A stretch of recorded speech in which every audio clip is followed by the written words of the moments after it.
গুজরাতের বিহারে সীতামার্চি জেলায় ঘটে যাওয়া একটি সড়ক দুর্ঘটনা শুধু একটি শিশুর প্রাণ কেড়ে নেয়নি, একই সঙ্গে নাড়িয়ে দিয়েছে মানুষের মানসিকতার ভিত্তি।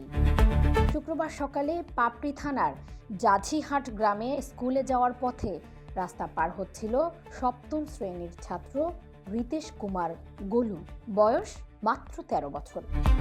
হঠাৎ করেই একটি দ্রুতগামী ট্রাক নিয়ন্ত্রণ হারিয়ে সজোরে ধাক্কা দেয়। প্রচণ্ড আঘাতে ঘটনাস্থলেই নিথর হয়ে যায় শিশুটি।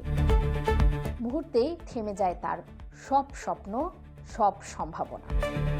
কিন্তু হৃদয় বিদারক এই মৃত্যুর পর যা ঘটে তা যেন আরও ভয়ঙ্কর। দুর্ঘটনার ধাক্কায় ট্রাকটি উল্টে গেলে রাস্তা জুড়ে ছড়িয়ে পড়ে বিপুল পরিমাণ মাছ। একদিকে ছেলেটির নিথর দেহের পাশে ভেঙে পড়া স্বজনদের আহাজারি, অন্যদিকে সেই শোক আর কান্নাকে উপেক্ষা করেই স্থানীয় কিছু মানুষ মাছ লুটে নিতে ব্যস্ত হয়ে পড়ে। কেউ অ্যাম্বুলেন্স ডাকেনি, কেউ আহত পরিবারটির পাশে দাঁড়ায়নি। প্রকাশ্য দিবালোকে একটি শিশুর মৃত্যুর চেয়েও কয়েক কেজি মাছ যেন বেশি গুরুত্বপূর্ণ হয়ে ওঠে। পরে পুলিশ ঘটনাস্থলে পৌঁছে পরিস্থিতি নিয়ন্ত্রণে আনে।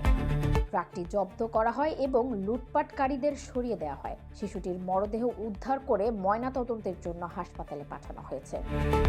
এই ঘটনা শুধু একটি দুর্ঘটনার খবর নয়, এটি একটি সমাজের বিবেক নিয়ে বড় প্রশ্ন তুলেছে।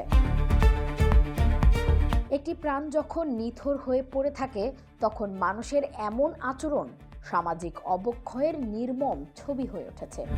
ইতিমধ্যেই ঘটনাটি সামাজিক যোগাযোগ মাধ্যমে ছড়িয়ে পড়েছে, যেখানে ক্ষোভ, লজ্জা আর নিন্দার ভাষায় প্রতিক্রিয়া জানাচ্ছে অসংখ্য মানুষ।